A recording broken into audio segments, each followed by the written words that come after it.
All right, hello and welcome to the Postgrad Yard. So we're going to be talking about Commonplace books, and yes, my version is a binder. So that's what it says at the top. If you've been watching these for a while, you know what all of these are. I'm going to set this down now. We're going to be going through this title, playlist, number, each one of these, and then the next video. So this is the Commonplace Binder 101 playlist. We are now on video 65, which is pretty cool because I just realized I did these in the reverse order. Whoopsies. You know, we're basically 2/3 of the way through.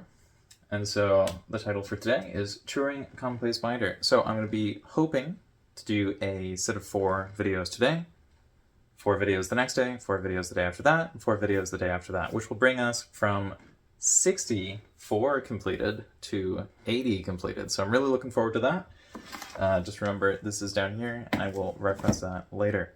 So, yeah, drawing a commonplace binder. Well, what is a commonplace binder? So first, a commonplace binder is this thing. And it's basically a commonplace book, but you have the ability to move stuff around because it's in a binder rather than just a book. So that means some things can go in or out, and you can reshuffle them. So I find it to be a lot easier and definitely much better for a beginner if you're okay with the rings. Because if you're not, then that'll be a little weird and, you know, limited flip through. I've been talking about this. I got to show you what it looks like. So what does it look like on the inside? So this is the contents section. This is a little bit of a mess. I put page 2 at the top. Why? Because this is page 1. Yeah, so there used to be another page 1, and then I crossed everything out, and page 2 was the only thing left. I think there is a page 3 behind this. I guess we can check. And so you might be thinking, this is a binder, why do you have page numbers? Well, I have them for the contents pages because I think that's fun, and I don't have them for the rest of this because it's binder and stuff moves around. So basically what happens is we have this stuff listed here, like March 2024 data page, which means that's pretty old and I need to update that, and up there it says March 2024 data page, which means when I page to it, I'll just have that thing, and then I can cross it out here, you know, open this up, pull it out, and work on it. And when I put it back in, I put it right there. Except currently it's May 2025, so I will update it to May 2025 title idea, which is data page. So it's not necessarily going to be data page, but it's probably going to be that. Now, you might have been like, May 2025, what's going on? I think it's August or maybe even later in the year. Well, I prep these ahead of time. They take a while. You know, this is a set of 16 because when I do them individually, it's very hard to figure out how to do it mentally. So I'm going to be doing this set of 16 and then another set, and then it's going to be 4 after that. And we will finally be done with 100 videos, and then the really exciting stuff starts for next year.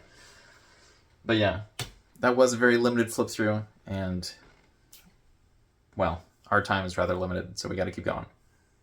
Most referenced. So the most referenced thing you'll have is the contents page, or, you know, the multiple contents pages in the beginning. And the reason for that is because you got to find the things. But really, this is the binder you should be referencing most of the time because this is where the most important stuff goes. So a commonplace book, or, you know, a commonplace binder, is what most people had before computers to keep track of all their information. So basically, if you don't have a computer, the best option is to have some sort of notes. That's what this is. So some people will treat it just like quotes, or as a sketchbook, or as a journal, or really anything. So you might actually have a book of other books where it's like everything summarized. It really depends on how you want to do it, and some people will say that only one specific way is the way to do it, but depending on the definition, this practice has existed for hundreds, if not thousands of years.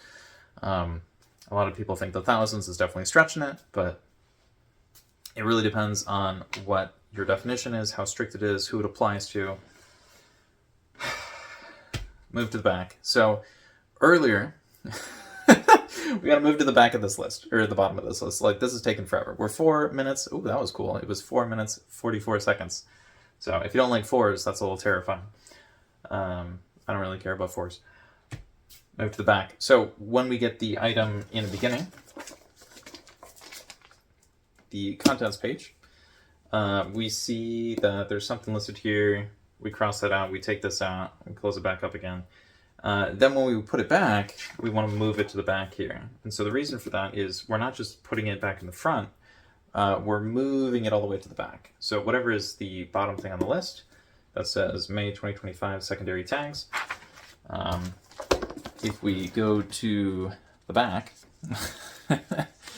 we can see that says May 2025 secondary tags. It'd be really embarrassing if I mess this up and it wasn't there, because this is a demonstration binder.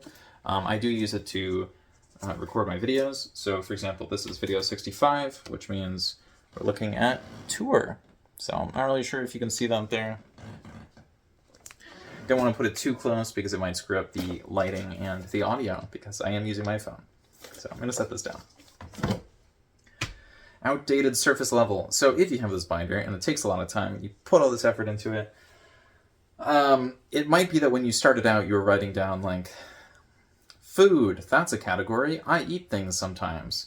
But you might have just written down like what you have for breakfast, lunch, and dinner. Maybe you just wrote rice, in which case that's very surface level.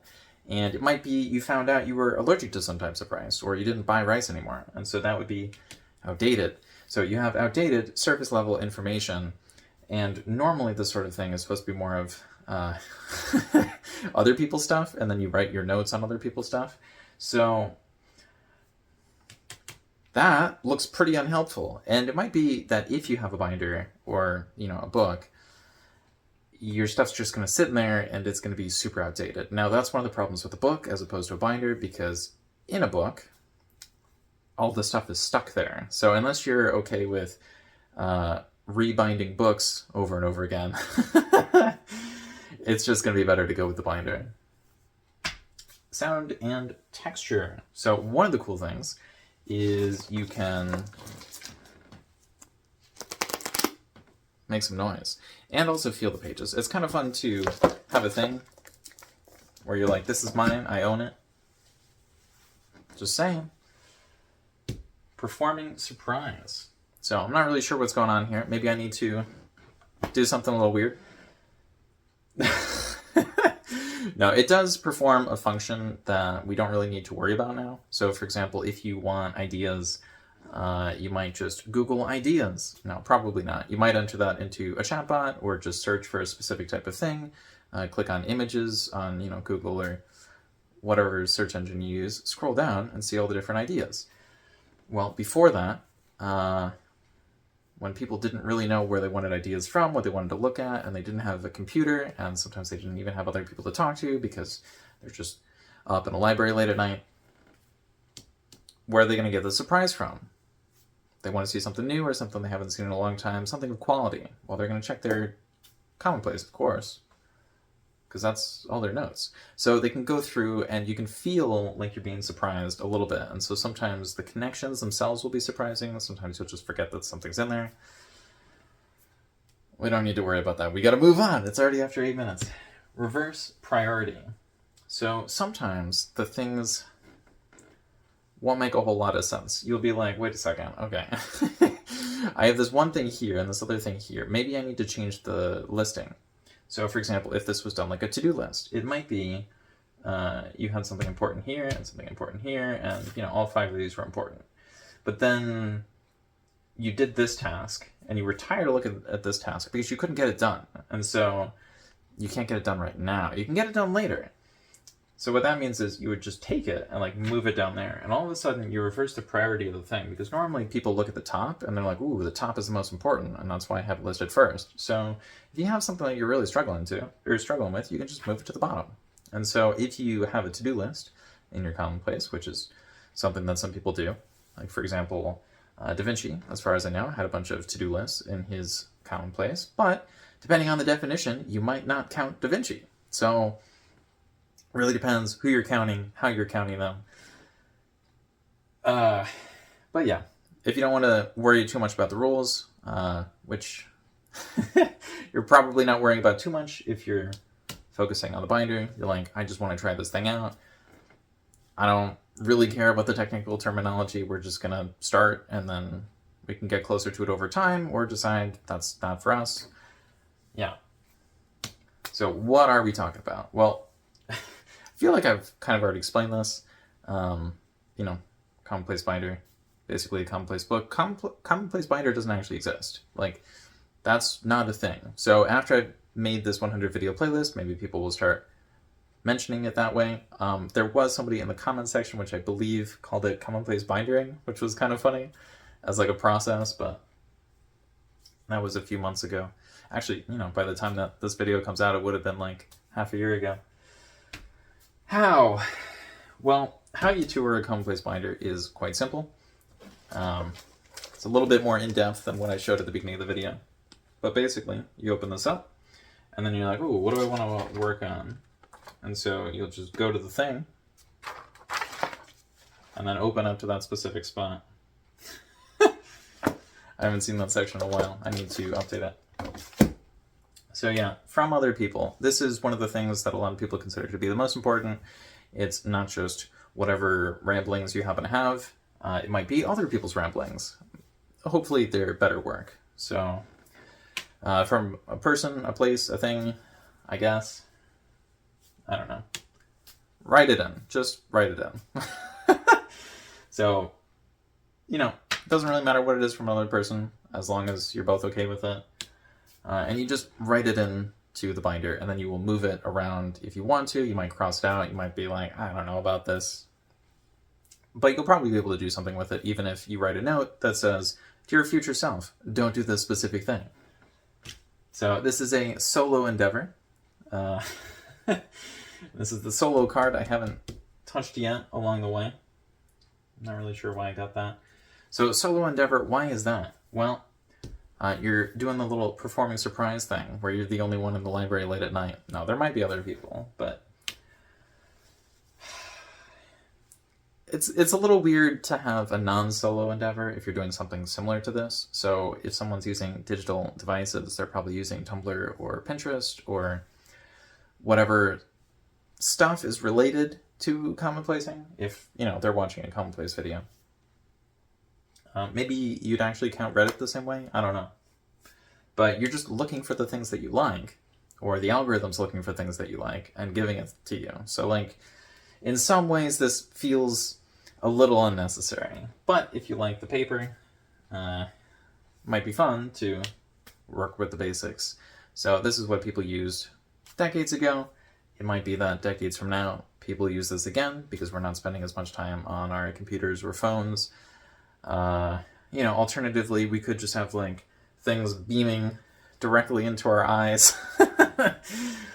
I don't know. But if we're having that going on, what are the shareable bits? Are you just gonna, like, use your eyes to send something to your friend? Like, that's I don't know. That feels a little out there. So what are the shareable bits? So probably not your own individual thoughts on the thing. Maybe those are the shareable bits. Maybe you're like, I don't want them to know where I got this quote from. I just want them to hear my opinions on it. And at that point, that just feels like Twitter or, you know, like some other social media where people are just throwing their stuff out there. Revisiting. So it might be you get a little lost or you don't really know where the stuff is and you need to look around and be like, oh, wow, what's going on? And if that happens too often, you should probably just revisit it on a more regular basis. So I would say it's pretty good to do this daily. If you want to do this every 3 days, that's pretty nice. You might also find that you have too many things that you keep looking at, and you want to see something new. So you're not really getting the surprise anymore.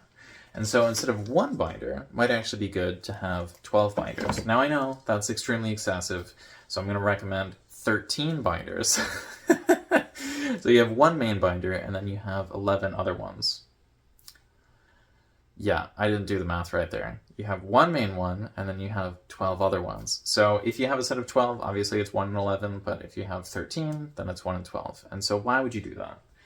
Well, you probably wouldn't start with this immediately. You would probably start as a set of 5, so you'd have 1 for each season, and also 1 as the main one. And so with the seasonal binders, or the monthly binders, I definitely prefer the monthly, what you do is whenever the new month comes along, like say it becomes January, you would set aside your December binder, which has the lowest priority information that you still think deserves to be in the general commonplacing area.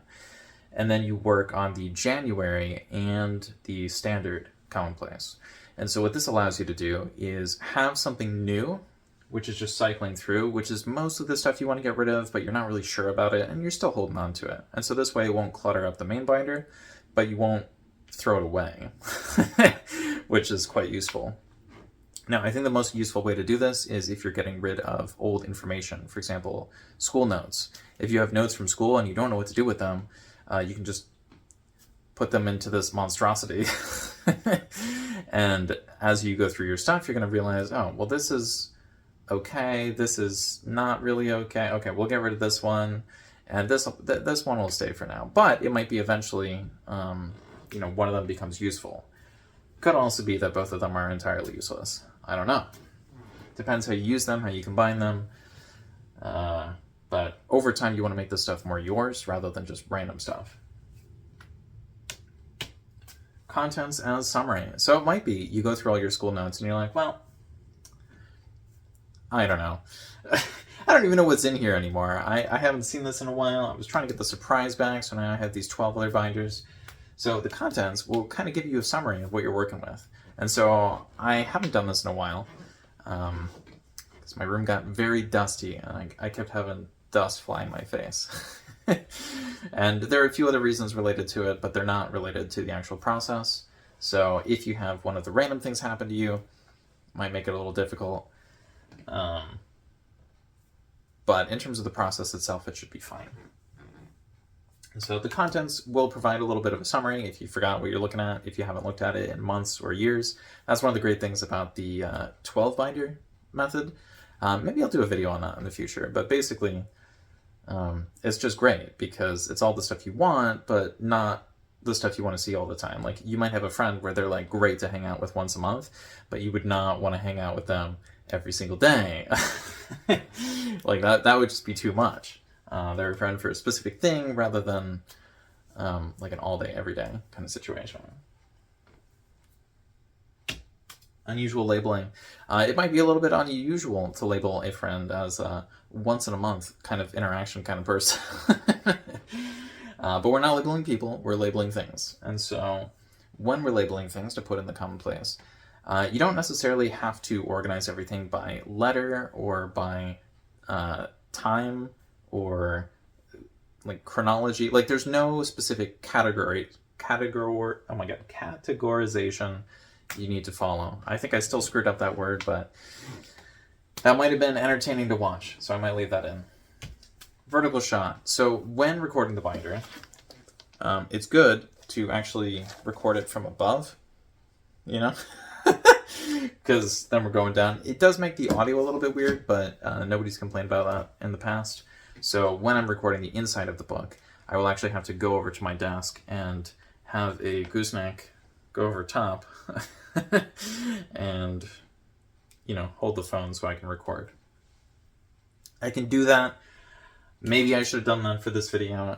If you think I should have done that, please leave that down in the comments. Basically, that way we would actually be able to page through it, but this is a tour rather than a flip through. So at the very end of the playlist, for like the 100th video or the 98th video, actually, one of the great things about having this page on the front,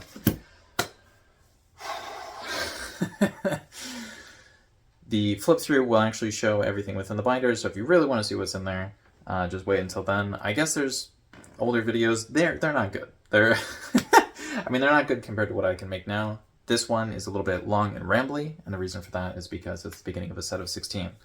So it's my first day recording, and it's a little hard for the first video. Opinions. I definitely shared plenty of opinions here, so if you want to share opinions, please do that down below. Found. I might find your comment faster than you think. I do normally reply within a week. I would be very surprised if it took longer than that, unless it was just a comment that said a random thing. If you have comments that look the same as other comments on the same exact video, I might be like, what the heck is that? So No, the comments have actually been really good so far. So they've been mostly helpful, on topic. Yeah, and I think there were only like 2 that looked vaguely like a bot might have put them out, and I think there were like 3 that were like, I don't know what this is or how this relates to me, and your video just got in front of me. I'm like, that's cool, I guess. It was just a little random when it happened. So yeah, I am trying to promote the concept of commenting, but I'm also trying to promote the concept of promoting, which is, I don't like doing that. But yeah, it looks like the next video is the requirement of self-promotion. Next video is the long-anticipated 66 video. And, you know, as this is the 55th one, or the 65th one, it took me a very long time to figure out how to actually make this, because I've been freaking out. I've been like, oh no, if I make the 65th one, then I'm going to have to make the 66th one. And then we're going to have to talk about products. So I'm not selling anything so far. Some people have requested a place to find something like this. Yeah, so the only other thing I have linked so far is a Tumblr that has like 10 posts. I think literally 10 posts as of today. Because I've been using the queue, and the queue has been running for a few days. So this has been super long. If you want to check that out, go check that out. If you would just like to grab a snack or have a wonderful day in some other way, please do that. I hope you're having a great day, and I'll hopefully see you later. Okay, bye.